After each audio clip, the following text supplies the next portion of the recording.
It was a calm, ordinary morning when Marcus Johnson stepped outside his house, expecting nothing more than the usual start to his day. The sun was just beginning to rise, casting a warm glow across the quiet suburban neighborhood where he lived. Marcus stretched his arms, ready to face another busy day at work. He grabbed his keys, ready to get into his car and head to the office. But as soon as he walked toward his car, something felt off. A police cruiser was parked nearby, its lights flashing. At first, Marcus didn't think much of it. Maybe it was just a routine patrol, or maybe they were just passing by. But as he got closer, he realized that the officers were surrounding his vehicle, pointing at it as if something was wrong. Before Marcus could say anything, one of the officers, a middle-aged man with a stern expression, stepped forward. "Is this your car?" he asked, his voice firm, though not unfriendly. Marcus nodded, his confusion growing. "Yes, it's mine. I was just about to leave for work." But the officer didn't seem convinced. Instead, he stepped closer, eyeing Marcus suspiciously. "We have reason to believe this car was stolen. We need to see your identification."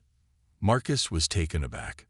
He was sure his car had never been stolen, and he certainly wasn't the one who had stolen it. He reached into his pocket for his wallet, his mind racing. How could this be happening? He had owned this car for over 3 years. He had all the paperwork, the registration, and even the keys in his hand. Nothing about the situation made sense. The officer was now inspecting the car closely, his face unreadable. "You're telling me this car belongs to you?" he repeated, his tone now a bit sharper.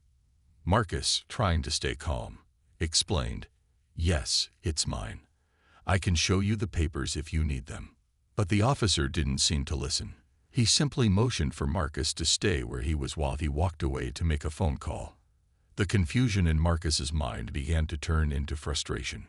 He had no idea why he was being treated like this. He had nothing to hide. As he stood there, a few more officers arrived, and they all gathered around the car. The small group of neighbors who had been watching from their windows began to step outside to see what was going on. Some of them looked curious, while others appeared concerned. The tension in the air was thick. Marcus tried to explain once more, but his words seemed to fall on deaf ears. The officers continued to inspect his car, talking among themselves, almost as if they were looking for something that wasn't there. The crowd of onlookers began to whisper, clearly uncomfortable with what was unfolding before them. By now, Marcus could feel his anxiety growing. The situation was spiraling out of control, and he had no idea how to stop it. How had his simple morning routine turned into such an ordeal? Would he have to prove his innocence to these officers, or would they keep questioning him, even after he'd shown he was the rightful owner of the car? It felt like an endless loop of misunderstanding, and with every minute that passed, Marcus became more and more certain that something wasn't right. He had no idea how long this would last, but he knew one thing for sure. Something had to change, or this was going to get even worse. Officer Ryan Carter, the one who had first approached Marcus, was still standing near the car. His eyes narrowed as he spoke quietly into his radio. His face was hard to read, but his actions felt distant, as if he had already made up his mind about the situation. Marcus could see the officer's eyes scanning him, then glancing back at the car again. Every time he moved, Officer Carter seemed to take a step back, keeping his gaze fixed on him. The atmosphere grew thicker, and Marcus could feel his stomach tightening. He had tried to stay calm and patient, but the more he thought about it, the more he realized just how wrong this whole situation felt. He had never been in trouble with the law before, and he was a well-respected man in his community. Yet here he was, being treated like a criminal. The feeling of being unfairly judged made his chest tighten, but he didn't want to react out of anger. A few minutes passed, but it felt much longer. The officer continued to talk on the radio, speaking with someone who wasn't visible yet. Marcus could hear the faint sound of a second police car approaching. His mind raced as he wondered if the situation was going to get more complicated. He couldn't understand why they wouldn't just believe him. He had never stolen anything in his life, let alone his own car. Marcus looked around and noticed a small crowd of neighbors starting to gather, standing at a distance, but clearly paying attention to what was happening. He didn't want to cause a scene, but his heart was pounding. He could feel their eyes on him, judging him, wondering what was going on. Marcus had always tried to be a good neighbor, always polite, always willing to help when needed. He had never imagined something like this could happen to him. Finally, Officer Carter turned to him, his expression unchanged. "I'm going to need to see more proof," the officer said, his voice flat. "We need to verify your ownership of this vehicle." Marcus nodded, trying to keep his voice steady. "I can show you everything. I have the registration, the title, and the insurance papers. I just don't understand why this is happening." The officer didn't respond right away. He just motioned for Marcus to stay where he was as he walked toward his patrol car to get more information. As the officer spoke into his radio again, Marcus felt the weight of the moment. He had done nothing wrong, yet here he was, stuck in this situation where he had to prove it to a stranger who had already made up his mind. Minutes passed, and with each second, Marcus felt more and more frustrated.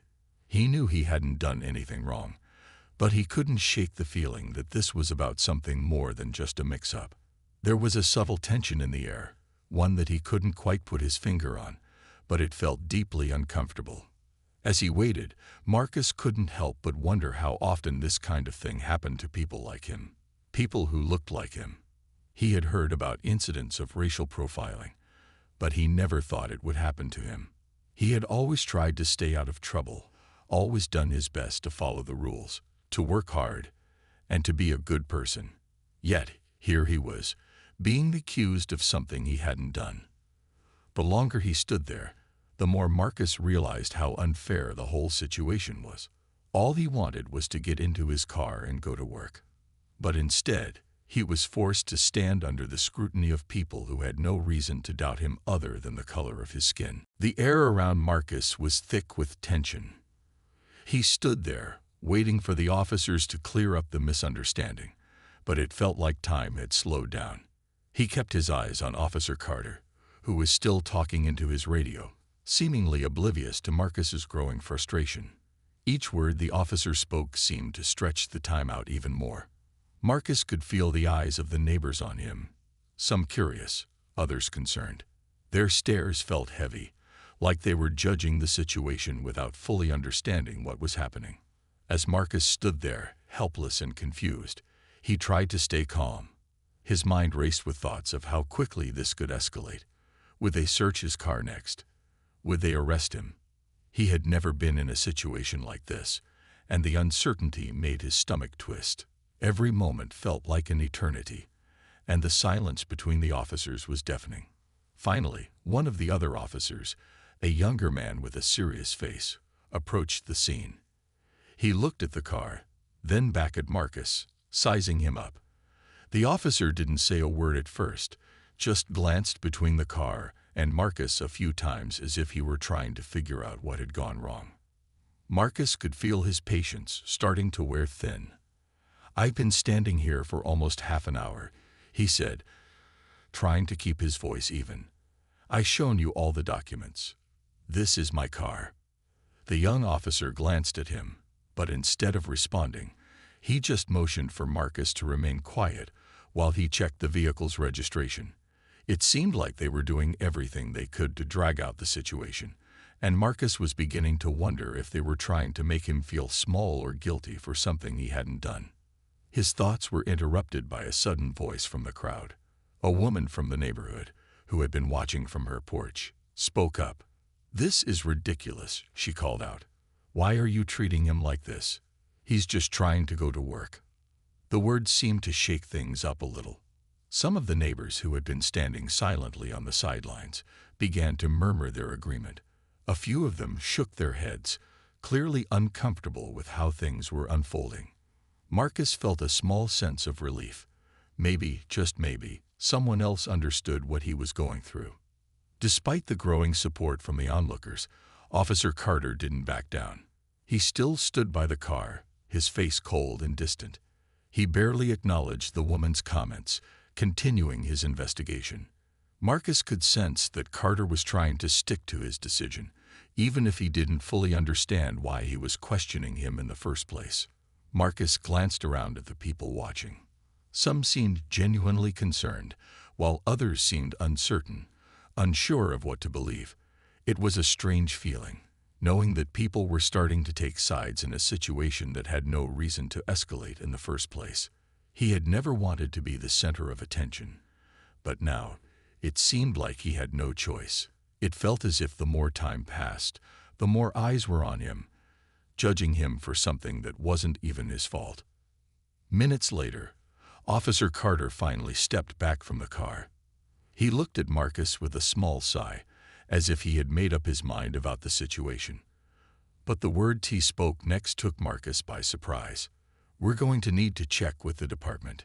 Just stay where you are," he said, his tone now less harsh but still firm. Marcus nodded, trying not to let the frustration show on his face. As he stood there, surrounded by officers and neighbors, the situation still felt surreal. He had never imagined his day would start like this, and he had no idea how long it would take for things to be resolved. But the one thing he was sure of was that he wasn't going to give up. He had nothing to hide, and no matter how long it took, he was going to prove that he was innocent. As the minutes ticked by, Marcus stood there, his mind swirling with a mixture of confusion and frustration. He had never experienced anything like this before. How could this be happening? Why was Officer Carter so determined to question him despite all the evidence pointing to the fact that Marcus was the rightful owner of the car? The crowd that had gathered around continued to watch, some still whispering among themselves. Marcus could hear their murmurs, some expressing disbelief, others showing quiet support. It was strange to think that these people, who he had known for years, were now seeing him in a completely different light. He had always been the friendly, approachable guy in the neighborhood, someone everyone knew and trusted. Yet, here he was, standing accused of something he didn't do. The officer who had been standing next to Officer Carter, a younger man with short hair and a stern face, seemed to notice Marcus's growing discomfort. He walked over to him slowly, his footsteps light on the pavement. The officer didn't say anything at first, just observed Marcus as though studying him. Marcus felt his gaze but refused to look away. He didn't want to seem weak or intimidated, even though that's how he felt inside. After a few seconds, the younger officer spoke, his voice soft but firm. "We're just doing our job, sir. We need to make sure everything checks out. It's a routine procedure." Marcus nodded, his fingers tightening around the car keys in his hand. "I understand," he said, though his voice betrayed his growing frustration. "But I've already shown you the registration, the title, and the insurance papers. How many times do I have to prove that this is my car?" The officer glanced at the car again before replying. "We just have to be thorough. We can't take chances." Marcus didn't know how to respond to that. It felt like they were just repeating the same things over and over again, as if they hadn't heard him the first time. He had nothing to hide, yet it seemed like they weren't going to let him go until they had checked everything twice, maybe even 3 times. As he stood there, the tension seemed to mount. Marcus could feel the heat of the sun on his skin, but it wasn't the weather making him sweat. It was the weight of the situation, the way it was making him feel small, like he was being treated as a suspect in something that shouldn't even be questioned in the first place. It wasn't just the officers who were scrutinizing him. It was the people around him, too. They were all watching, waiting to see how it would play out. And then, in the midst of the growing silence, something unexpected happened. Officer Carter, who had been standing back, watching the scene unfold, suddenly stepped forward.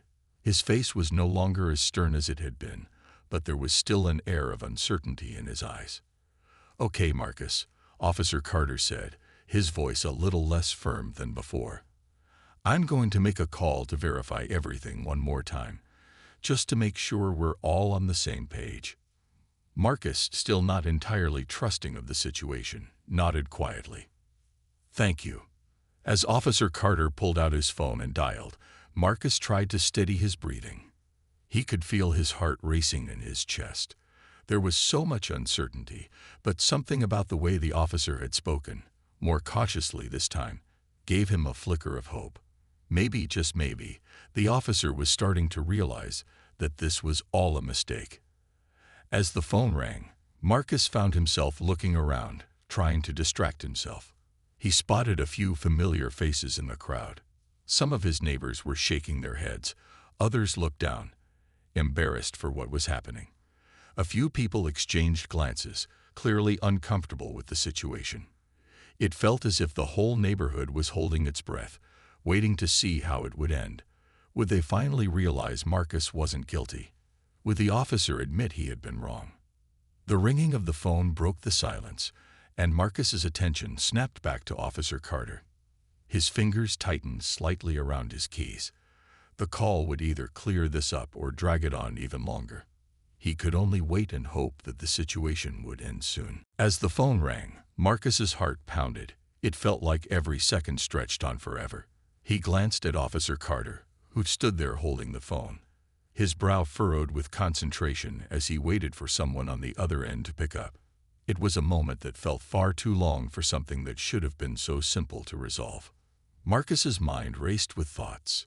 He kept replaying the events in his head, trying to understand how it had escalated so quickly. A routine morning had turned into a tense standoff with the police, all because of a misunderstanding. All he had wanted was to go to work, but now here he was, standing by his car, waiting for confirmation that he was telling the truth. The frustration was overwhelming. He'd done nothing wrong, yet he was being forced to prove his innocence to strangers. The phone call seemed to take an eternity. Finally, Officer Carter spoke into the receiver, his voice low but firm. "Yes, I'm checking the registration for a vehicle. It's registered to Marcus Johnson. Can you confirm that?"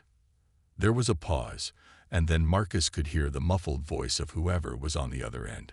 The officer's expression remained serious as he nodded. "All right, thank you." He hung up the phone and looked at Marcus. His face was hard to read, but there was something different in his demeanor now. It was as if a weight had been lifted, though the tension was far from gone. "Everything checks out," Officer Carter said, his tone softer than it had been earlier. "You're the registered owner of this vehicle." Marcus felt a rush of relief wash over him, but it was quickly replaced by lingering frustration. Why had it taken so long for them to reach this conclusion? It should have been clear from the start. His car, his paperwork, his keys, everything matched up, yet he had been treated as if he were the one in the wrong. "Thank you," Marcus said quietly, trying to keep his voice steady.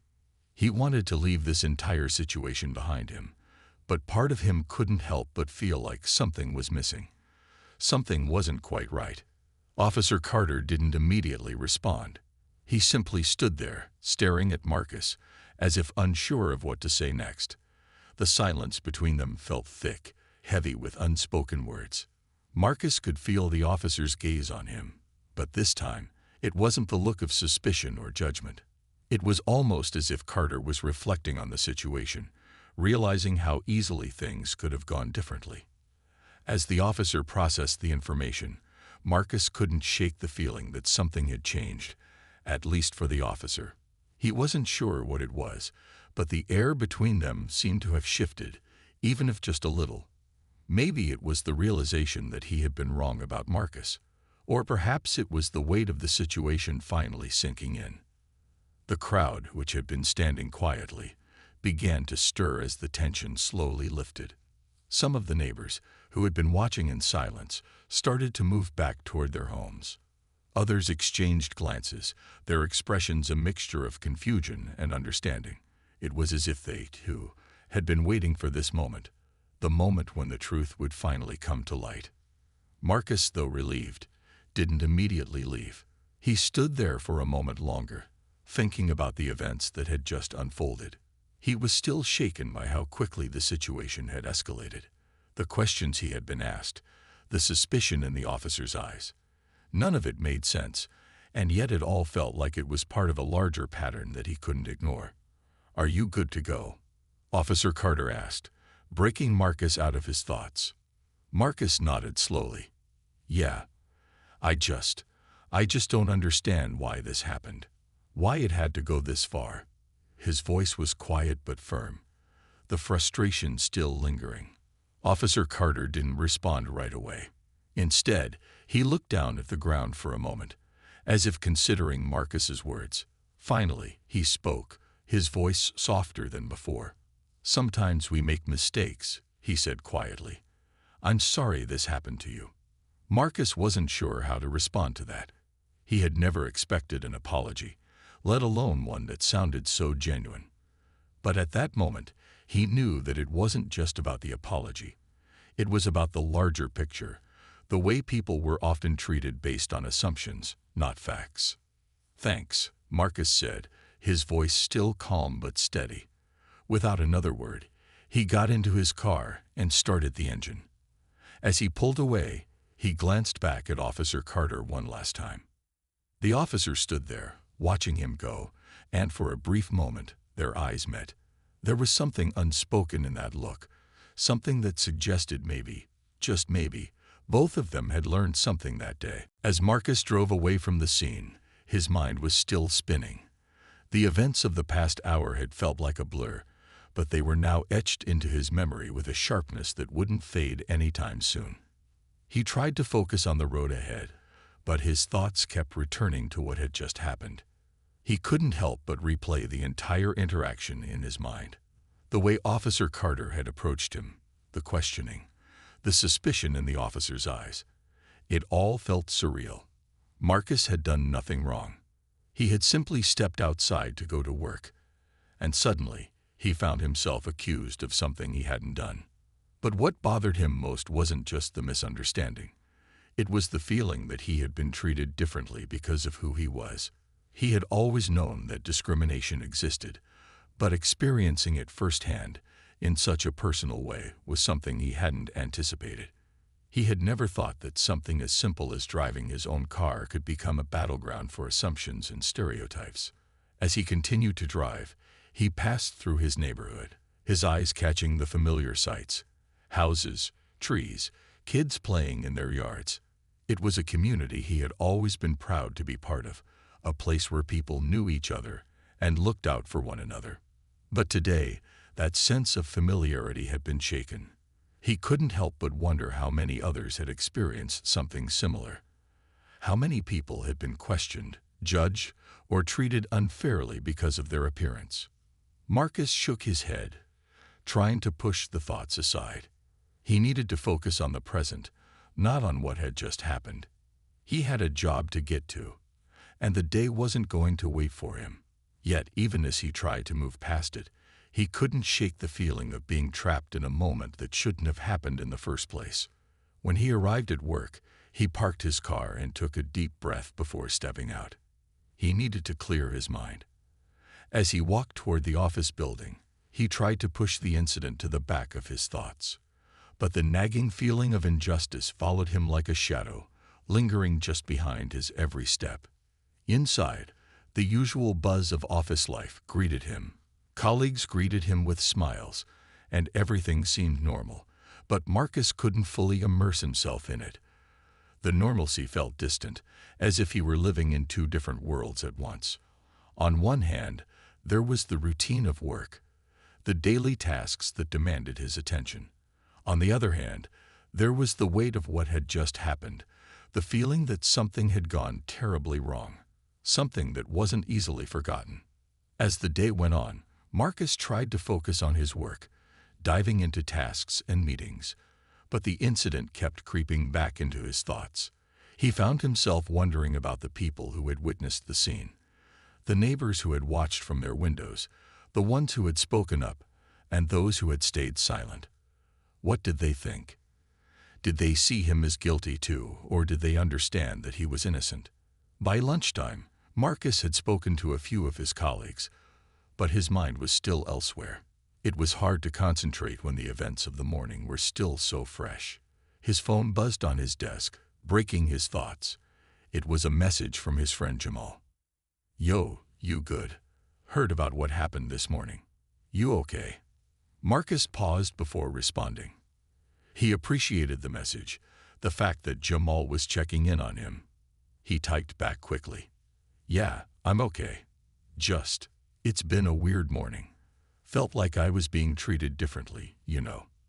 The message came back almost immediately. Man, that's messed up. But I'm glad you're okay. Don't let it get to you. People don't always see the full picture, but you know the truth. Marcus sat back in his chair, reading the words over again. Jamal's support was comforting, but it didn't change what had happened. Still, there was something powerful in the reminder that he wasn't alone in feeling this way. There were others who understood. He replied, Thanks, man. I'll be all right. Just need to keep moving forward. As he sat there, he couldn't help but feel a sense of resolve settling within him. It wasn't just about him anymore. The situation had opened his eyes to something much bigger, a system of assumptions and prejudices that needed to be challenged. He wasn't going to let it go unnoticed. The truth mattered, and he would make sure that others knew what had happened. Even if it had only been a misunderstanding, the way things had unfolded needed to be addressed. Marcus didn't know exactly what he would do, but he knew one thing for sure. He wasn't going to forget about it. As the day wore on, Marcus felt his mind clearing. The more he thought about it, the more he realized that he didn't have to carry the weight of this moment alone. He had people in. By the time the workday ended, Marcus felt like a different person.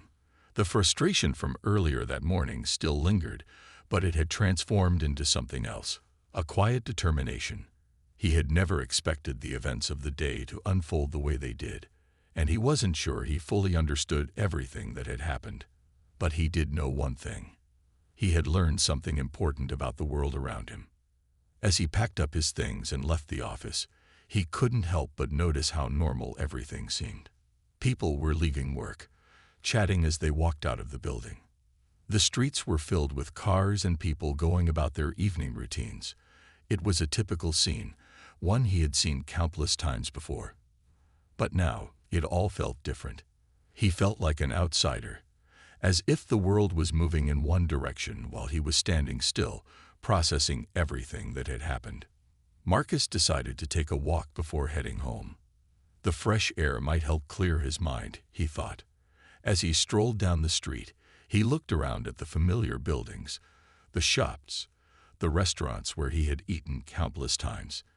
Everything seemed the same, yet somehow different. He had always been a part of this community, but now he couldn't shake the feeling that things had changed for him. His phone buzzed again, pulling him out of his thoughts. It was another message from Jamal. How's it going, bro? You hanging in there? Marcus smiled at the message.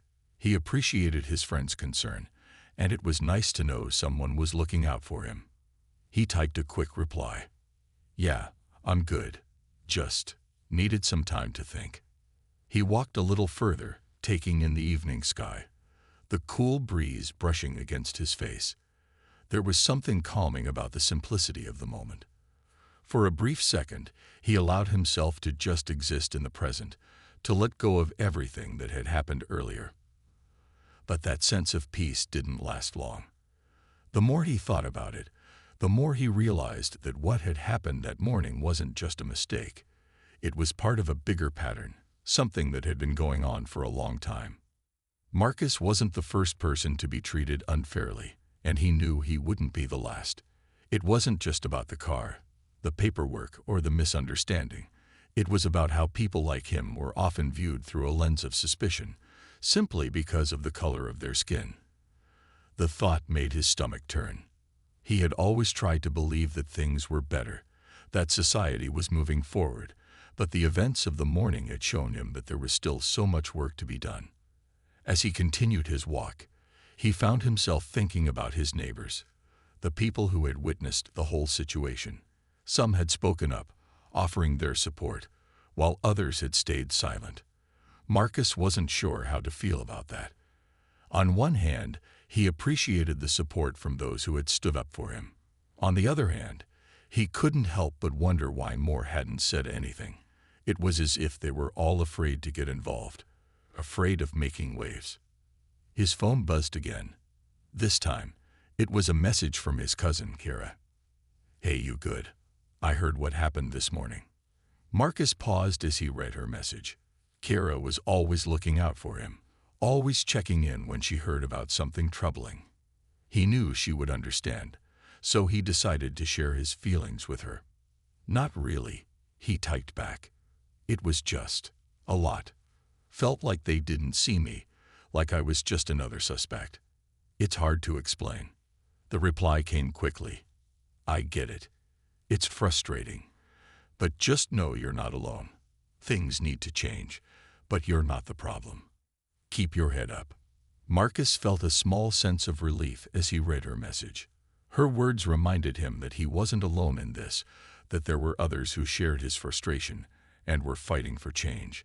It wasn't going to be easy, and it wasn't going to happen overnight, but it was comforting to know that there were people who cared, people who were willing to stand up for what was right.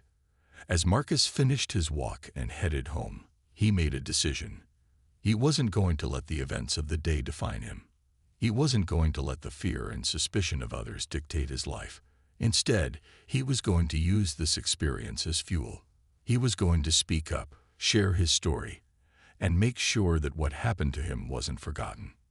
It was time for a change, and Marcus was determined to be a part of it. As he walked through his front door, he took a deep breath, feeling more certain than ever that the fight for justice was worth it. He didn't know what the future would hold, but he knew that he was ready to face it, no matter what. The following days after the incident felt like a whirlwind for Marcus. Despite the relief of knowing that the situation had been cleared up, he couldn't shake the feelings it had stirred within him. Every time he thought about the way he had been treated, the anger resurfaced, but so did a sense of purpose. The more he thought about it, the more he realized how important it was to speak out, to stand up for himself, and for others who might be going through the same thing. He started to feel a shift within himself, a quiet yet powerful determination to make a difference. Marcus had always believed in fairness and justice, but now it felt personal. He wasn't just a bystander anymore. He was part of something bigger. His experience wasn't unique.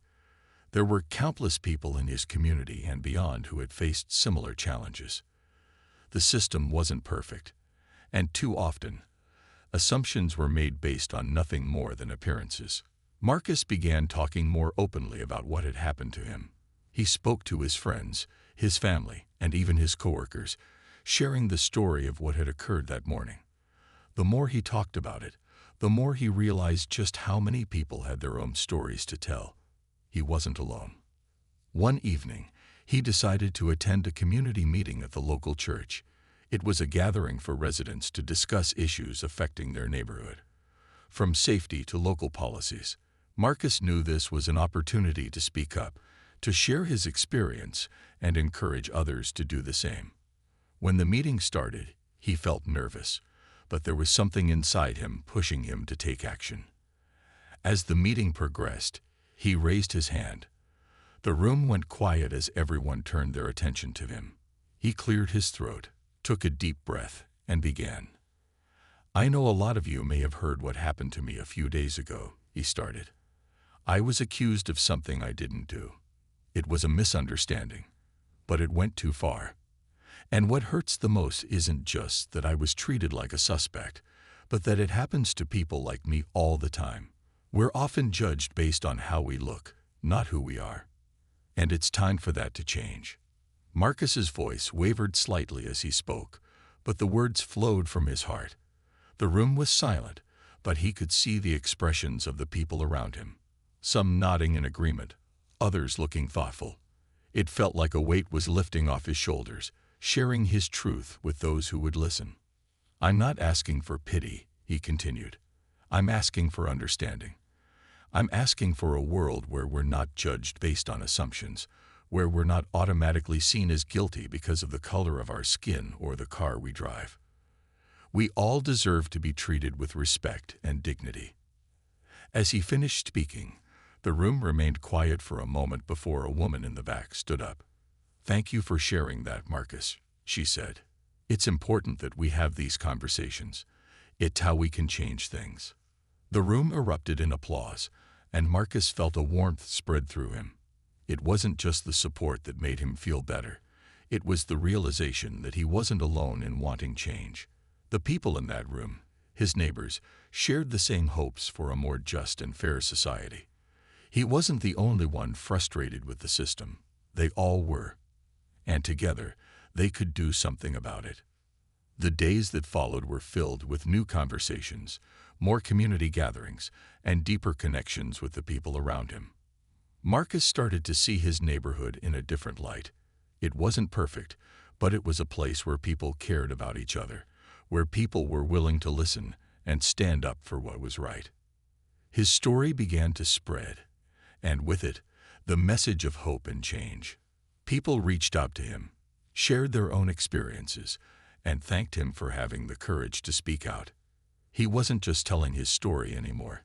He was part of a movement, however small it seemed at the time. And slowly, over time, things began to shift. It wasn't an immediate or dramatic change, but Marcus could see it happening. More people were talking about their experiences, more conversations were happening, and the community was coming together to make sure that what happened to him would not be forgotten. People began to ask more questions, challenge assumptions, and take action. It wasn't perfect, but it was progress. Marcus knew the road ahead would be long, but he was ready for it. He had learned that even the smallest steps could create change, and he was determined to keep moving forward, one conversation at a time. It wasn't just about him anymore. It was about creating a world where everyone could feel seen, heard, and respected. And as long as he had his voice, he was going to keep fighting for that.